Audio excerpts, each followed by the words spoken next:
न्याय विधानसभा आगे दंपति आत्महत्या उद्यम को नहीं हईचई 5 वर्ष झीर हत्याकारी को मंत्री अरुण साहू घंट घोड़ाउवा आनिले संगीन अभियोग काली विधानसभा गृह राष्ट्रमंत्री उत्तर बाजपेयी रुलिंग बापा मृतदेह पाखे फिनाइल पी झीर आत्महत्या उद्यम झारसुगुड़ा मेडिकल अभावन घटना उपरिस्थ अधिकारी काम चापरू ओएफडीसी उपखंड अधिकारी मृत्यु अभियोग आनिले झील श्रीमंदिर इतिहास रे प्रथम बिना भक्तरे एथर नागार्जुन बेश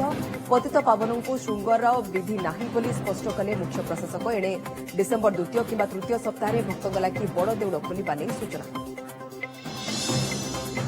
कोरोना पाई कार्तिक पूर्णिमा डंगा भसा को बारण नदीघाट और अन्य जलाशय डंगा भसा स्नान और एकाच होगा कटकणा जारी कले राज्य सरकार ए वर्ष समस्त बालीजात्रा आयोजन भी बंद कटक नया सड़क आईआईएफएल सुना और टंका डकायतर पर्दाफाश सिपिंग सूचना संस्थार जड़े कर्मचारी मास्टर माइंड निज भाई और जड़े सांग सह मिसी रचिथिला क्राइम प्लट 2 किलो सुना जबत ढिला सुरक्षा को नहीं प्रश्न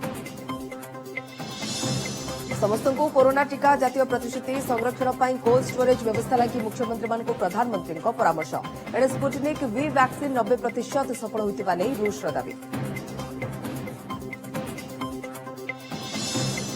अधिक उग्र होउछि सामुद्रिक झड़ निवार काली मध्याह्न अपराह मध्य पुडुचेरी तमिलनाडु मध्य स्थलभाग छुईबार संभावना 1200 उद्धारकारी दल मुतयन काली तमिलनाडु में सरकारी छुट्टी घोषणा